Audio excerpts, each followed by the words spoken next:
Hi, everybody. Thank you for listening to the Dreamweavers podcast, stories of people in their dream jobs and how they got to where they are. My name is Harris. This conversation is with Nancy Simon.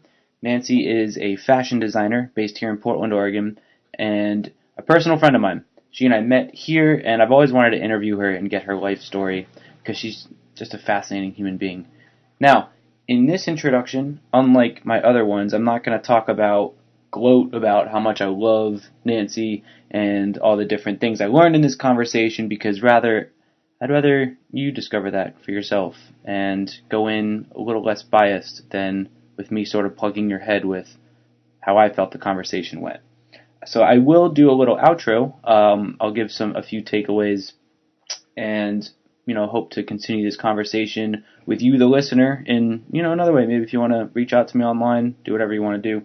So, a bit about Nancy. She is an accessory and apparel designer. Like I said, she's got a company called Get Sushi Designs based here in Portland.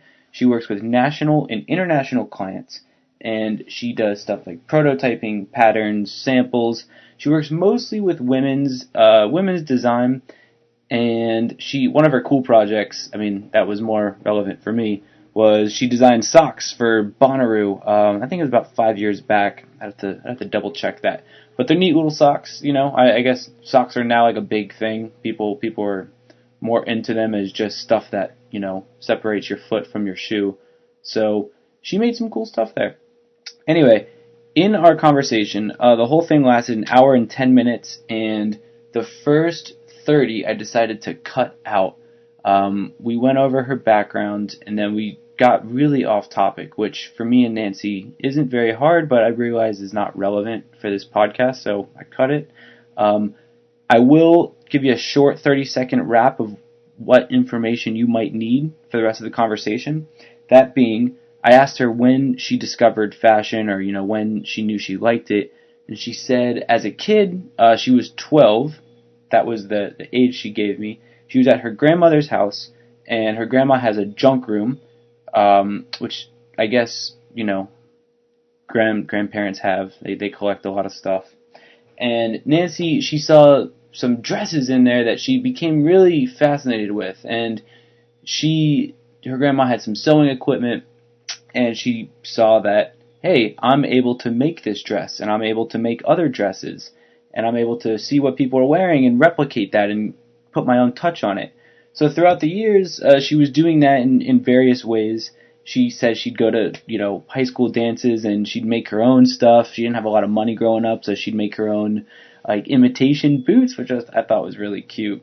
So after high school, she started traveling. She hit the road, and she's always been pretty self-sufficient. She saved up a lot of money working as a fast food manager, and then she went through Indonesia. She traveled throughout the States. Nancy is born and raised in Australia, which you'll hear from her lovely Australian accent, which I find just beautiful and enchanting. So she traveled through the States for a while. She was doing this by train, and she said through her train travels, I love this. She said whenever the train went through a city, it would pick up people that, of course, reflected what that city was, and the train car would sort of reflect where the place was, so you would be able to tell where you were by who was on the train. And she always loved the Northwest, so she decided to hop off for good one day in Seattle, worked a few jobs, and then found herself drawn to Portland, Oregon. She got here in 1999. She bought a house, which she had to take a few loans out for. So she had her two little dogs that they were rescue dogs she picked up on her travels. And that's where our conversation picks up, was she's in her house. She's not doing fashion at this time. She was still doing odd jobs. And she's sort of figuring out what to do next, much like me and, other people listening. So I'll let you get into it. Again, I'll say a few notes at the end of this, but Nancy, enjoy her. She says some stuff that really gave me some insights. All right, thank you. Thank you for listening. Bye-bye. Assistance, and they help by making loans more affordable. They have a competitive interest rate, and they asked for less of a down payment. And that's what I mean by it was cheaper for me that instead of saving up for the deposit for my dogs and the first and last month's rent, to just take that amount of money and use it as a 3% down on a house, Yes. than it would have been to go and rent somebody else's house. Gotcha. Yeah. Gotcha. When did you start making clothes? Was that? Yeah, we digress, right? You'll have to edit that out. That's not even related. It's weird. I kind of lost my way after I got done traveling. I felt like I'd taken all that I should take from the world, as far as being laid back and a free spirit and all of that. Yeah. And so when I stopped traveling, I just sort of went, oh, now I'm this homeowner, and I have to be employed, and I have to do the quote-unquote responsible thing, and earn money and pay my mortgage. And my you have dogs to health provide insurance. for. I had my dogs to provide for. I had to feed them and clothe them. Yeah, and pay for their medical bills. They were geriatric dogs. And so I started working, and I started working at a college. And so I would see all of these young people who were going to college, and they were doing what they wanted to do. And that was really having a profound impact on me. And it was an art college that I was working at. So I was doing financial aid and clerical stuff for them. And I just sort of one day I went, you know what, enough is enough. I'm gonna quit my job, and I'm gonna go back to school. I'm gonna go back to school at where I was working, and I'm gonna do. I think I chose graphic design, and I went in and I chose graphic design, and I got in it, and this is the thing I think, and a lot of people will be able to relate to this. Is I chose graphic design because it was still creative. But if I failed at it, I wouldn't really be failing at what I loved to do, right? So I was orbiting around, making a commitment to what I really wanted to do, because I thought, well, it's just too close. It's too close if I actually go in and just dive headlong into and do fashion. Yeah, it's too close. What if I fail at that? What if I find out I'm really crappy at that? But this other thing, I'm creative and I can draw. I could do this. I could work on the computer all day and do graphic design, and it'll be fine. It'll be fine. It won't matter if I fail at it, because it won't get that deep. And so I chose that.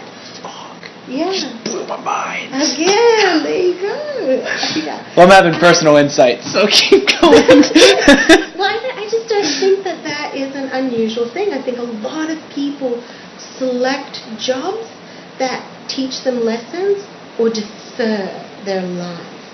So that's what I did. I chose a job that deferred my life, but it was so close.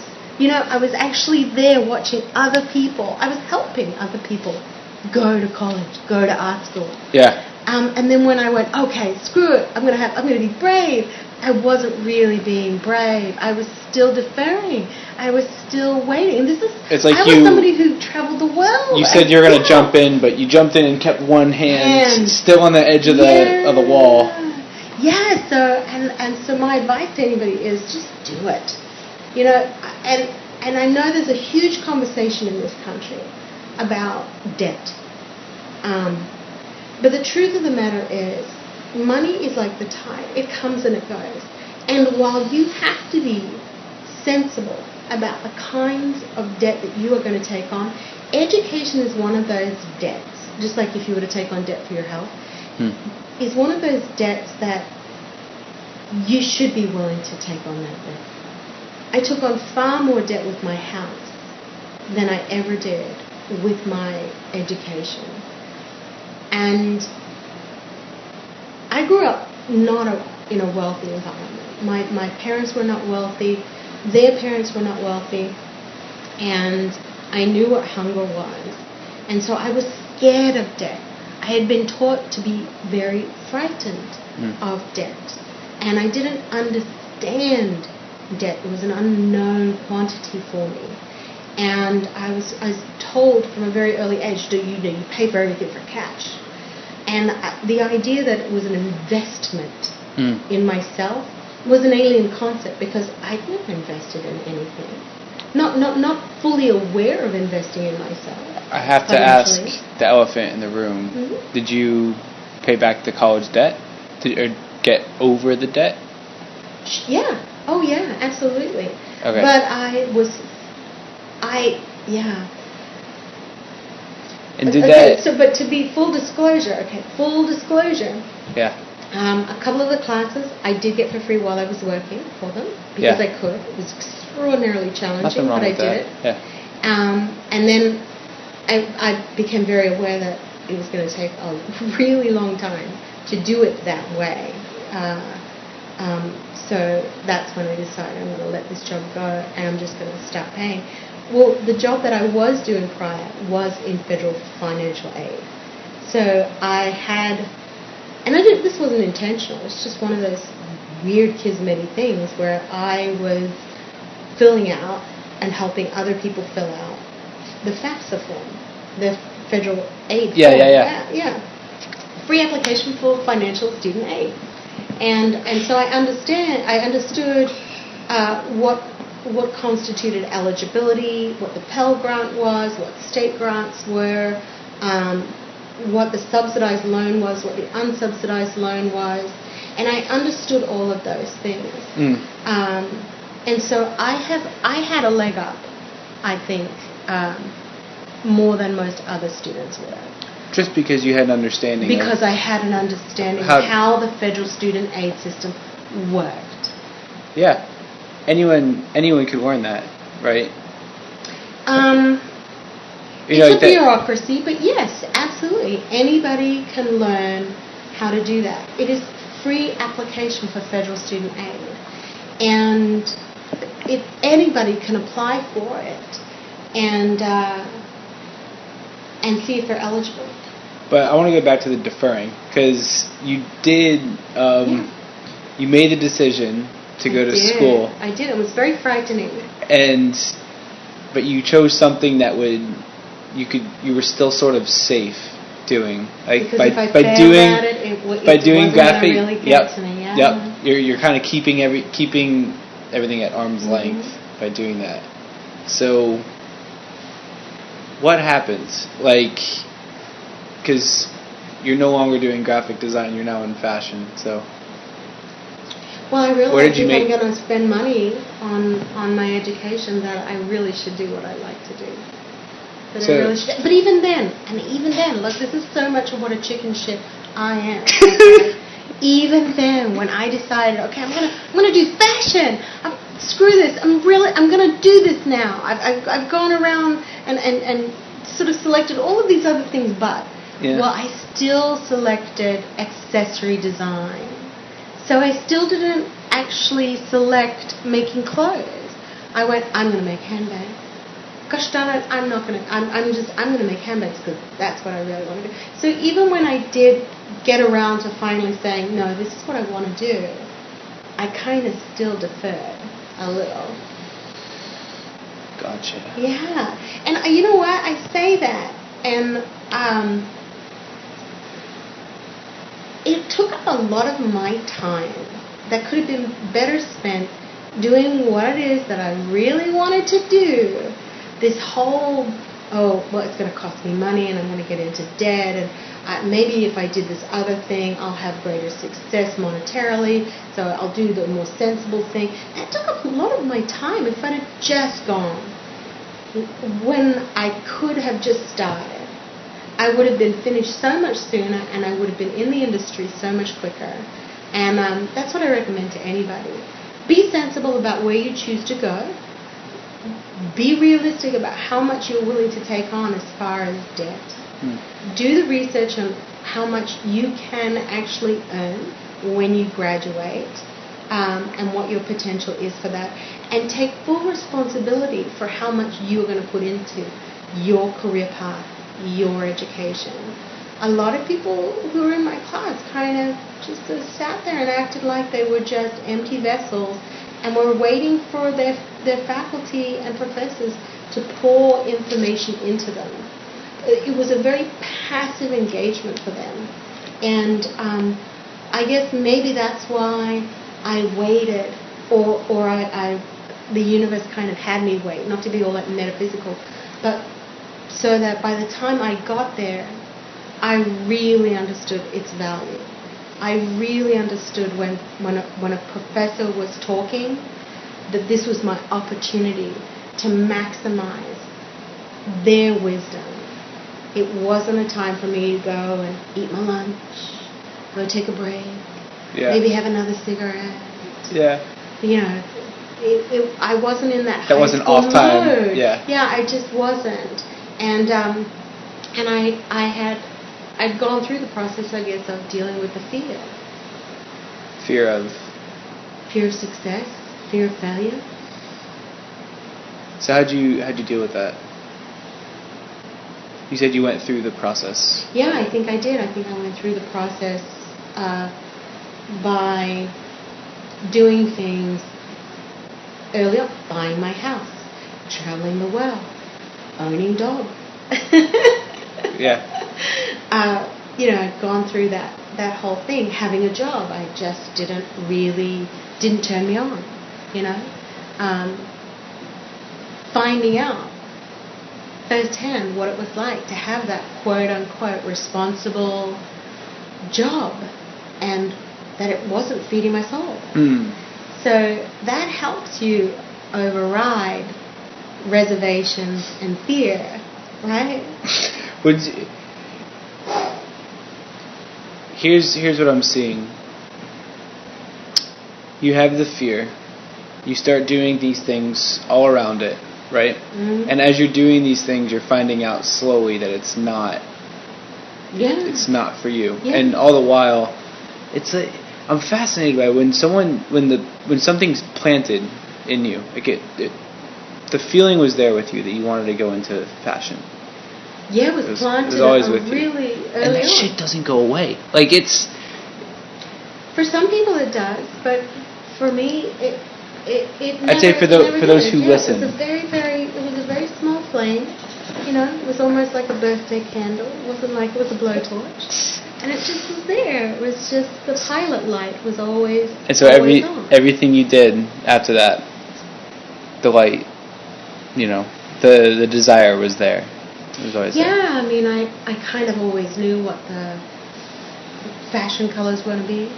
I always had the experience of when I would go shopping, I could never find what I wanted because I was always 2 years ahead. Cool. Yeah, and I would see something and it was close but not quite, so I had to change it in order to make it look good and or look the way I wanted it to look. That's wonderful. Yeah. That's like my dream vision of an entrepreneur is someone who knows what they want and they go out and find it, and if they don't find it then they just make it for themselves. Yeah. Which I think that's really admirable. And I wasn't always that way. Well, I don't know. Maybe I was. I feel like there are parts of my life where I made it happen. And then other parts of my life I just feel like opportunities presented themselves that were just too good not to take full opportunity of. Now, did those ever sort of seem like they were conflicting with what you really wanted? There was a period in my life, just after I'd gotten my house, where, let me preface this. In my youth, my early teens, my late teens, my early 20s, I always had this feeling of reassurance, where I called it the buoys to the harbor. I always felt like I was getting universal reassurance that I was in the right place and I was doing the right thing. And then it went dark for a while, where I couldn't find that direction. I couldn't get that feedback, that reassurance, like, you are where you're supposed to be. And you know what? They say wherever you are is where you're supposed to be. But there was something that I was very used to, a flow, a certain kind of flow that used to just I took for granted, and it went dark for a number of years, that made me question a lot about who I was and why I was making the choices that I was making. And so it wasn't always clear to me at times. And there's something about that you can't make happen. you can't force it. You wait quietly for those opportunities to start happening again, for that flow to start going again, so that you can be a part of that energy, and it just starts recharging you, and it gives you hope and optimism. Absolutely. But when you're disconnected from it, it really is a slow haul where you have to create your own hope and belief that's going to happen. You just have to hold in. You just hold in there. Just believe. It's going to happen, it's going to happen, it's going to happen. And any small movement forward is worth something. It might not seem like it at the time, but just small movements. If that's all you can do, a micro movement toward a goal, then that's what you should do. Oh, God.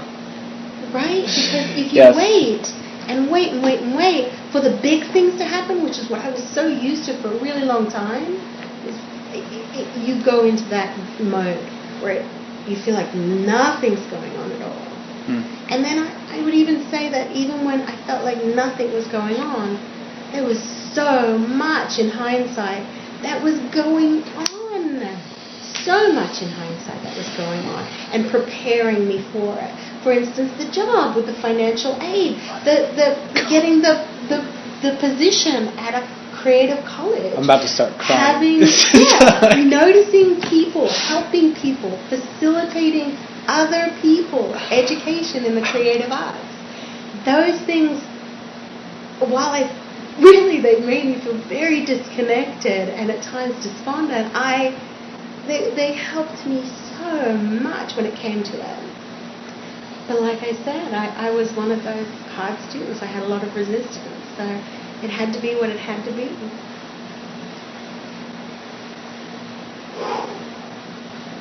I totally understand what you mean about waiting to get back in the flow.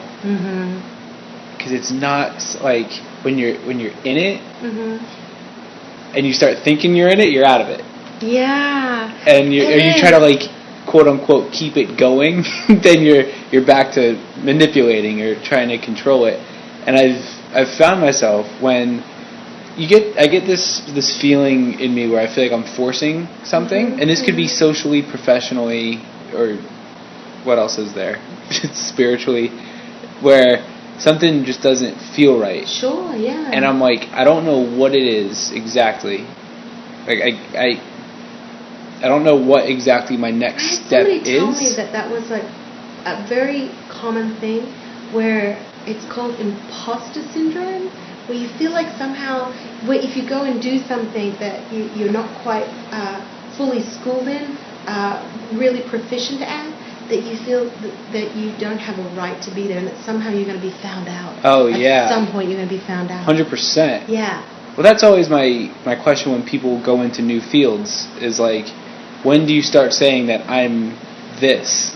Like, okay, personal example, because I'm going through severe imposter syndrome right now.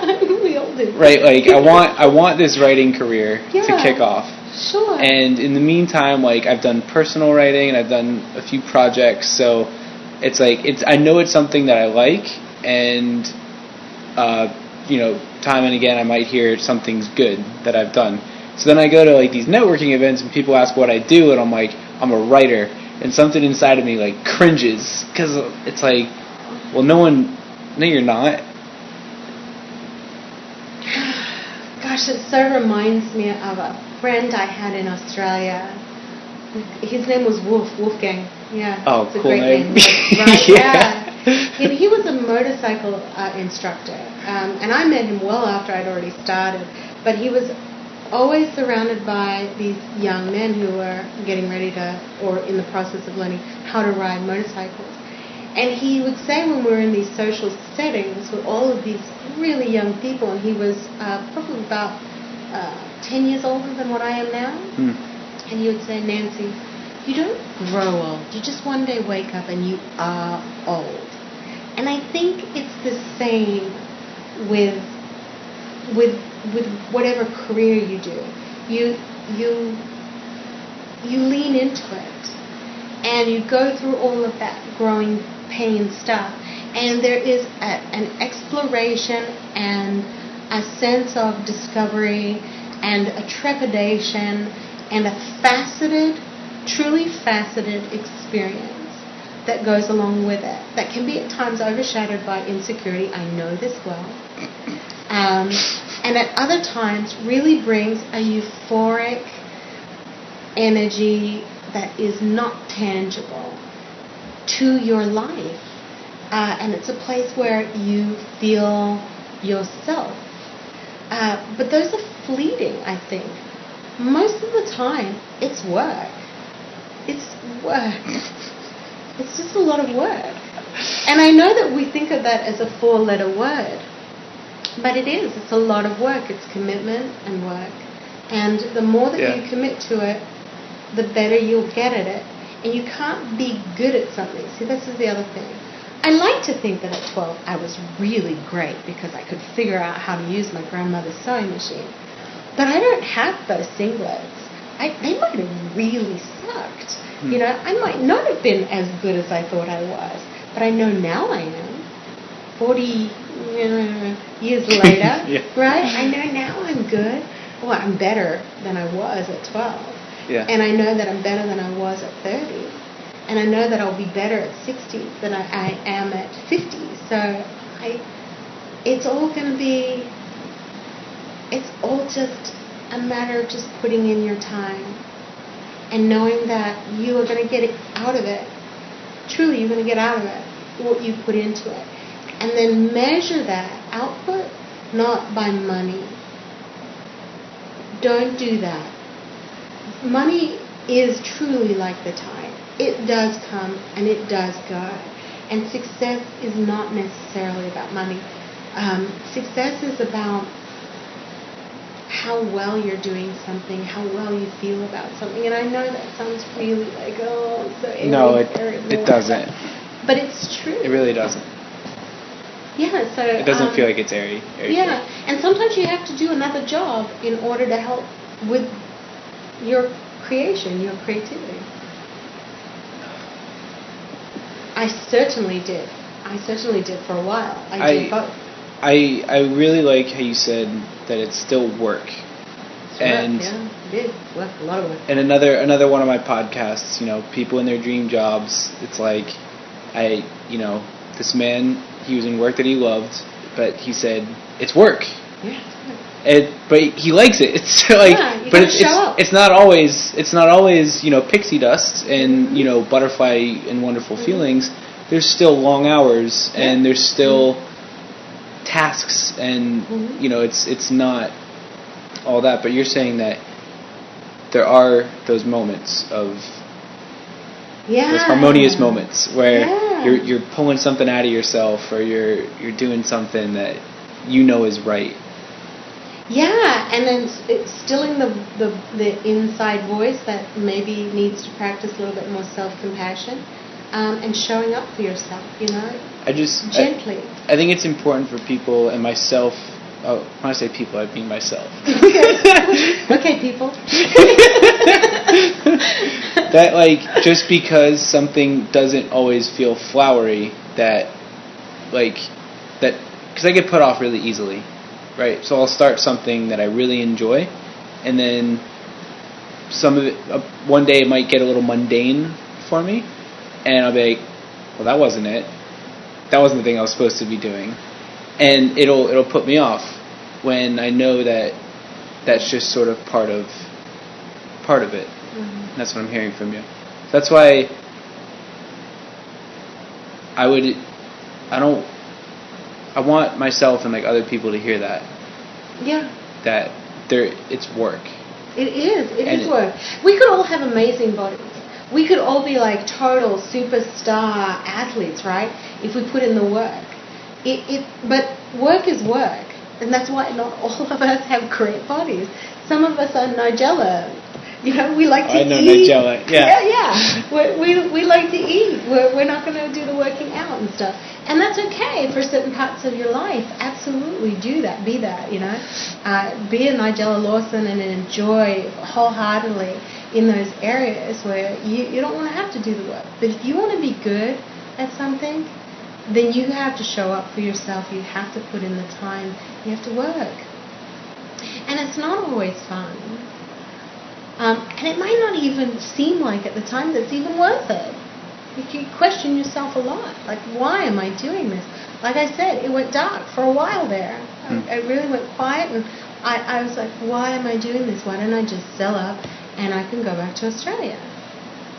And I can just hang out with my friends. I can go to the beach. It'll be great. Yeah. And I didn't, because I knew that I wanted... Not that wasn't a perfectly good choice to make, okay? And if somebody wants to do that, you know, sell up and stop drinking beer on the beach, isn't that what it's all about? But for me, I really wanted to see how far it was going to go. And I just needed to wade through it and do those little micro steps and get better at it and find my voice and be patient and do the work. Yeah, and do the work, yeah. And it'll happen. I mean, I know that sounds so cheesy, it'll happen, because it might not for a while. And you might not have the kind of success that, for instance, will I ever be Ralph Lauren? Will I ever be Christian Dior? Will I ever be Marc Jacobs? Will I ever be Hader Ackerman? No, probably not. You know, realistically, no. But I've got this great studio here, and I get to meet new clients all the time, and I get to have these great experiences helping to support other people who come to me uncertain and really looking for me to pick up that slack and help them make something happen. I'm happy to do that, and I really like that. I really like that. I wouldn't change it. I really wouldn't. And I love how you said those moments. I love the word despondent when you use that word. You love the word despondent. Well, I love when you used it in this going dark period. Yeah. And you said, looking back, they all these experiences played a part, a necessary part. They did, yeah. When I look back on it. It's fascinating. And I also. I mean, I realize I'm sort of just kind of rehashing everything you say, but that's sort of how I understand it. About waiting, when you're in the dark, sort of waiting it out, or taking little... Just wading through and taking micro steps toward whatever goal that you have, and just trying to get that hope going, you know, even when you can't, you just don't feel like there's anything for you to just grab onto. Just keep it up, because it does get better. It really does. You just have to just keep on moving forward. Just keep on every little step, whatever you can do. If you just wake up that morning instead of laying in bed, you know, and make yourself a cup of coffee. That to me was like, sometimes on some of those days. Really? That was like, that kidding. was really, that was it. That was a successful day for me. Yeah. I would sit there with my cup of coffee and I would go, I'm not in bed. Yeah. The world can happen now. And I thought you were gonna say, like, you know, just the fact that you can wake up, you've got a house to wake up in, and you got food to eat. You're doing pretty good. Everything else you kind of worry about. You never stop worrying about stuff, I don't think. But you kind of learn to not let it consume you. I think this life you can be consumed by concerns, you know. Yes. And I think that we're told that we should worry about so much. including, will I ever find my passion? And we're totally worried about that. Instead of just not worrying about it, just experiencing things. That's the thing. I've had the dark times, but I've had so many wonderful times that have been, in my mind, altogether unfocused. Really great, amazing times. And they were great and amazing because they lacked complete focus. And because they lacked that peripheral, in delineation, and they weren't tunneled into this selective vision, my world opened up. And so I got to experience a lot of different things. And that's not a bad way to be either. So I've had truly wonderful times that have been completely lacking in focus. And then I've had really amazing times that laser beam focus has just transported me, and I have lost time. I call it art abduction. I've lost time, and I wake up from whatever it is that I was creating or being a part of, whether it was reading or drawing or sewing or painting. And I don't have to be good at any of those other things either. I just, the process of doing it. When I wake up from that, I really feel contentment. And I think that's what we're searching for, when we think that we're going to do our dream job, we're going to have this contentment 24/7. And you know what? I hate to tell you, but you can have moments of that for sure. But a 24/7 contentment binge, it's not going to happen for you. That's not what humanity is about. Contentment binge. Yeah, right. If you can manage it, do it. I just got off of one last week. Good job. Was it good? Oh, it was so breezy, yeah. Blissful. They're the best. I was ready for stress again, though, so I just, I stopped. That's the way it is, right? It's like a ride, a coaster. It doesn't have to be so violent, up, down like a roller coaster, but yeah. But it does have bends and curves and cambers, and that's what makes it interesting, right? You don't want to just keep on going around and around in circles. Right. You want to have some kind of interest in it. And I think that it just enriches you. And it doesn't always make you stronger, but it definitely enriches you. So I've enjoyed it. I've enjoyed learning. I enjoyed my college. I knew the value of it. I knew that I was going to get into debt with it. I knew I was going to be in debt for a long time. I knew that I had to focus on not just getting out of debt, but managing my debt. Because there is actually no law that says that you're not allowed to die in debt. It's not against the law to die in debt. Sorry. It doesn't go to next of kin or something. Wow. I don't have children, and I don't have a husband. I can't imagine. Maybe there's something I'm missing here, but who would they find? As far as I can see, it's Dogs not are against gone. Yeah, it's gone. They're going to have to eat it. Right? And so what if they take my house? It's not like I'm using it. So what's I wanted to start wrapping it up. Sure.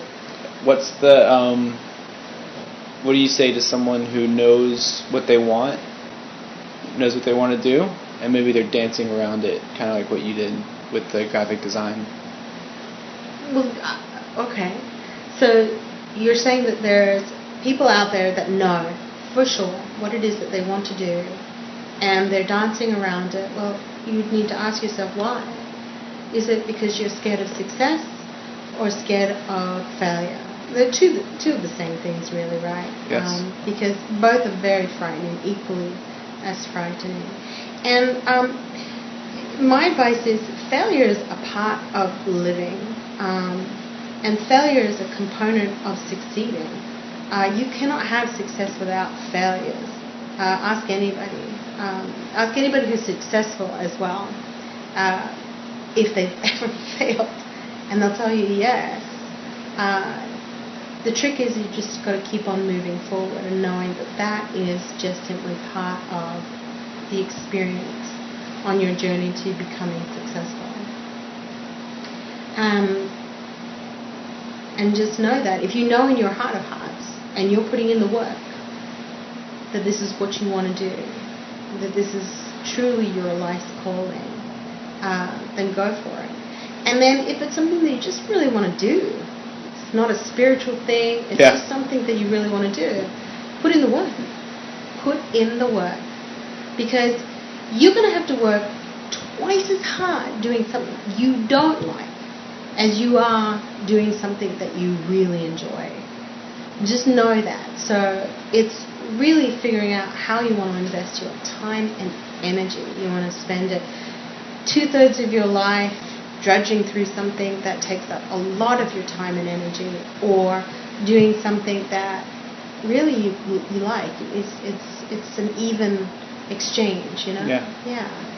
So that would be my advice. And just believe in yourself. Be kind to yourself. Our inner voices and critics are out of control sometimes, right? We're our own worst critics. But it doesn't have to be. You don't have to be in a state of perpetual angst to be creative. You're right. And you don't have to be successful before you even start something. And I would even say you don't have to be even good at it to even start something. You just have to put in the work so that you get good at it. Thank you, Nancy. You're welcome. That was wonderful. You're welcome. You're going to go on a bliss binge? Yeah, I think I'll start another one. You can join me if you want. Sure. I'd love to. Wherever you want to go. So, I hope you liked that. You may have heard in the conversation, based on my reactions, how much Nancy blew my mind.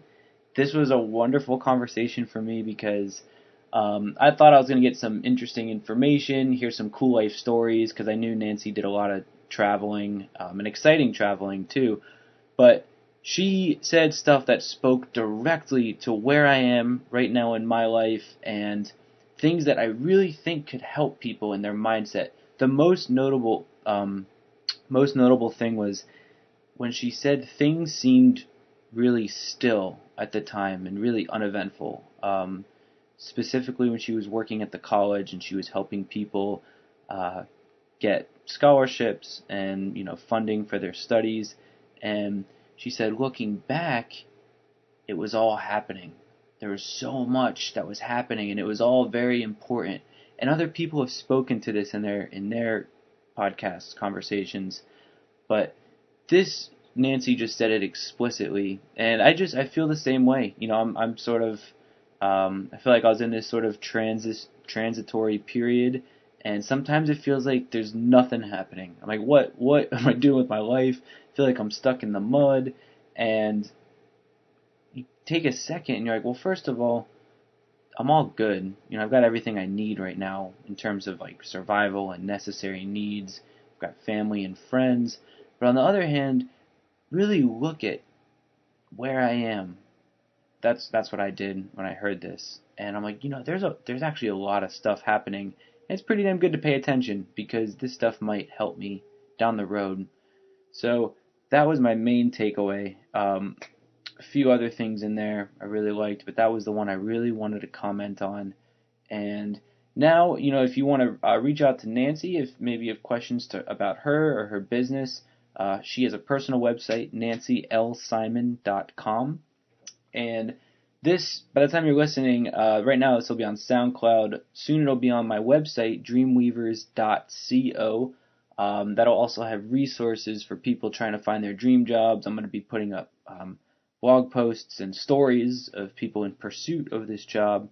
So, yeah, check it out. It's all content geared to help people pursue their dreams. There's also a contact box on there. If you ever want to reach out, tell me, I don't know, just get in touch.